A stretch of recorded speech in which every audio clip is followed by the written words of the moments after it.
Welcome. I bid you welcome, John Clauser, Johnny Metal, the Metal Dad, coming to you from my music corner of the world. And welcome to another edition of Mortification Monday.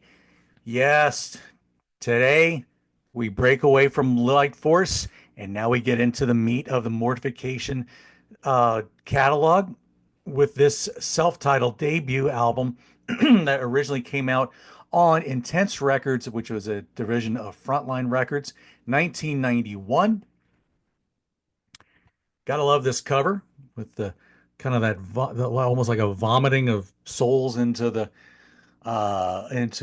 lake of fire there, I guess you could say, or maybe extraction. I'm not really sure exactly how you want to call it, but yeah, Christian bookstores didn't exactly like this album cover too much.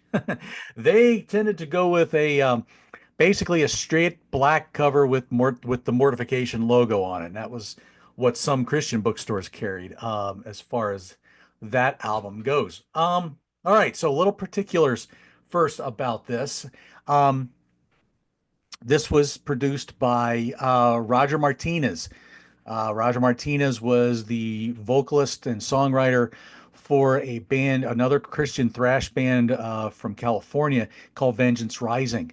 And at this point, I believe they were going to be working on their third album, which I believe was called Once Dead. Forgive me, folks, I'm not the biggest Vengeance Rising aficionados in there, and I'll go into why. Um, so they managed to get Roger to come to Australia to produce the album and offer suggestions and different things like that. Um, when you read the, if you are able to get a hold of this, whether it's book form or there may still be an iBooks version that you can purchase online on through Apple. Um, Steve tells some very interesting stories about Roger. And the way I kind of read it, it's almost like a little bit of writing on the wall, as it were. For those of you who are familiar with the Vengeance Rising story, after the fourth album, Roger became extremely disgruntled with not just the music business, but the Christian music business, and I believe even Christians themselves. And, you know, the rest is kind of up for interpretation as far as he is concerned. That is not for me to get into. Like I said, I don't claim to be the biggest aficionado on Vengeance Rising. This is actually about mortification. So Steve wanted to change the name. Steve Rowe, bassist, lead singer, songwriter, main man behind the band. He wanted to change the name from Light Force to Mortification, but there was a Brazilian band that also went by the same name. And he wanted to add a word, oblivid, to the title of the band. And I guess Roger kind of convinced him, no, just stick with Mortification. I think once it's out there, it's yours, and I think you'll definitely get that. Um, now, in case you don't know, where does the term mortification come from? Okay, so it is a biblical term. It comes from it's a reference to Romans chapter 8, verse 13, which basically states, "For if you live in the flesh, you shall die, but if through the Spirit you shall mortify the deeds of the body, then you will live." So that's essentially what the word mortification comes from. Basically, you're mortifying your flesh to Christ, and you're giving up those your sinful ways, and you're not living according to the flesh. That's what essentially it has to deal with. So, um, let's look at a couple of before I get into it. Again, I've got a couple different versions here. I got this vinyl repress. This came out in 2020 on Soundmass. Soundmass did a wonderful job reissuing and remastering all of the Mortification albums to vinyl. So you'll definitely be seeing a lot of these pop up as the series moves along.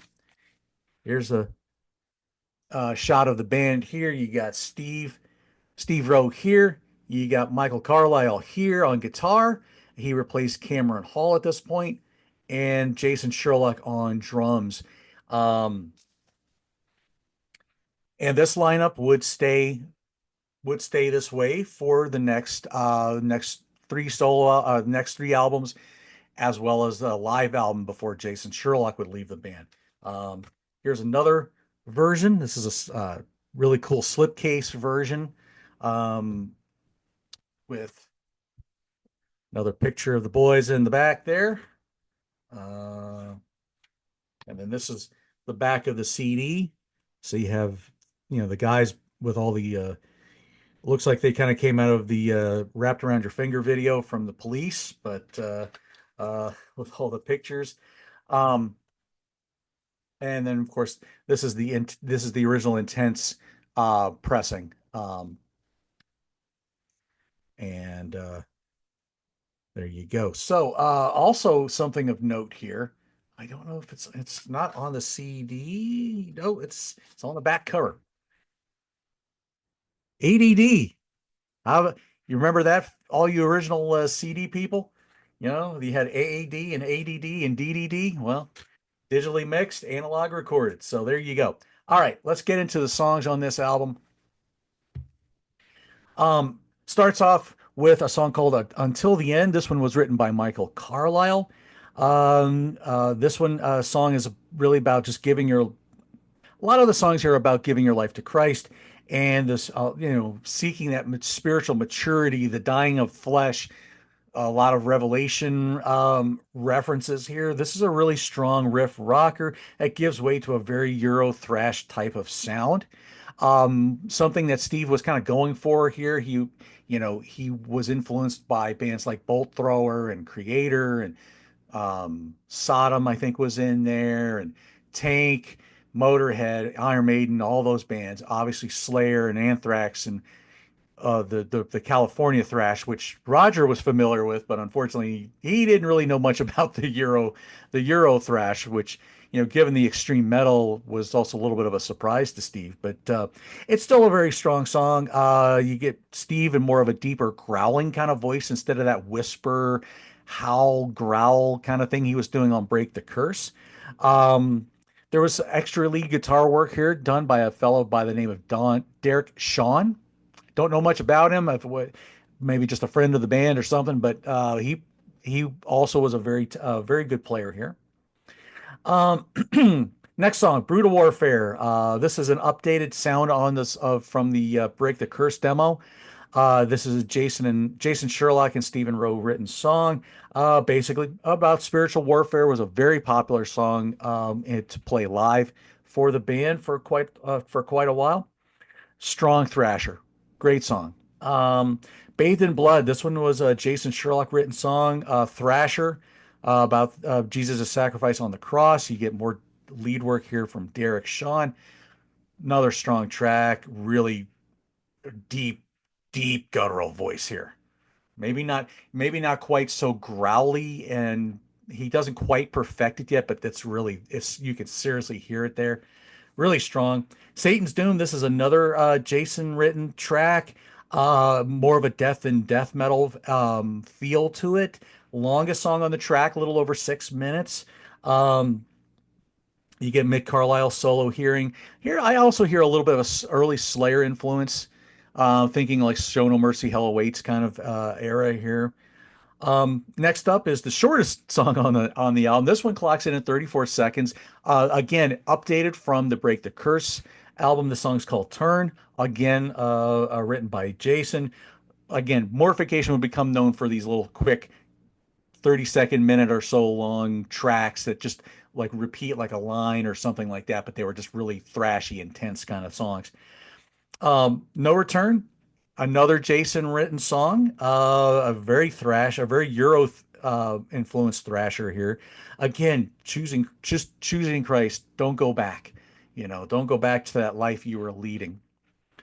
Break the Curse, again, updated from the demo. Derek Shawn takes another solo here, basically just breaking the curse of sin in your life. Um, Again, you get those deep guttural vocals here. Strong stuff here. New Awakening. This was another Michael Carlisle written song. Straight ahead rocker, Turn from the Sin in Your Life. Kind of a spacey feel in the guitar solos. So Michael Carlisle showing some different aspects to his playing when he would take the leads. Uh, Now, one of Mortification's probably more well-known songs, "The Destroyer Beholds," which originally was supposed to be called Infectious Growth, I believe, according to Steve. Uh, Steve Rowe wrote this one, basically a revival of the spirit as you watch a person who is, you know, sickened with sin in his life and won't make time for God. But then when he does, you see this absolute change in this person. And, that's essentially that was me in 1998. So I really resonated with this song. Very frantic solo here. Great for the song. Journey of Reconciliation, again, an update from Break the Curse. Jason and Steve written a song here basically about the crucifixion leading to the resurrection. Awesome track. Ends with the majestic infiltration of order, otherwise commonly known as God Rules. Gotta love that. Quick 1 minute or so thrasher. Always would end the set most of the time. And it's just a great way to just get that last little bit of steam out. Um, One of the really cool things about this album that you could tell was setting Mortification apart from so many other bands. Um, there was a thing where a lot of Christian pop artists were, sometimes they would include like lyrical references, biblical references where they were getting the inspiration to write these songs. And Mortification was no different.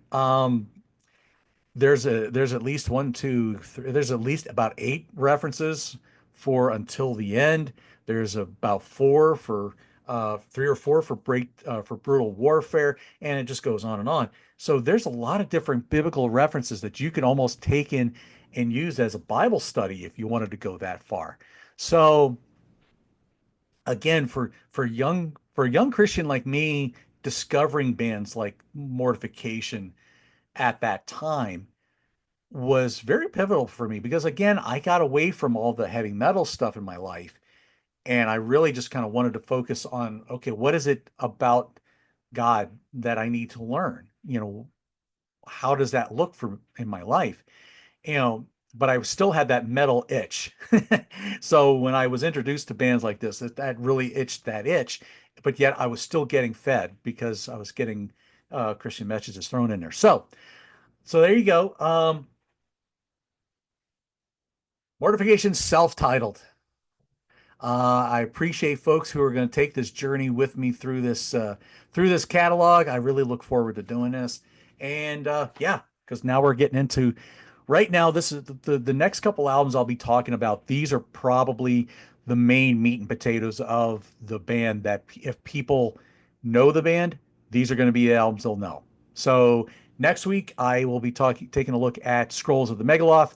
I've already done a video on this where I kind of did like a happy birthday to it. But I'll talk a little bit, so that probably won't be as long of a video, but I will talk about it and share my thoughts as that is probably their most known album. So there you go. John Clouds of Johnny Metal, the Metal Dad. Thank you for joining me on Mortification Monday. Rock forever, y'all. We'll see you soon. Take care.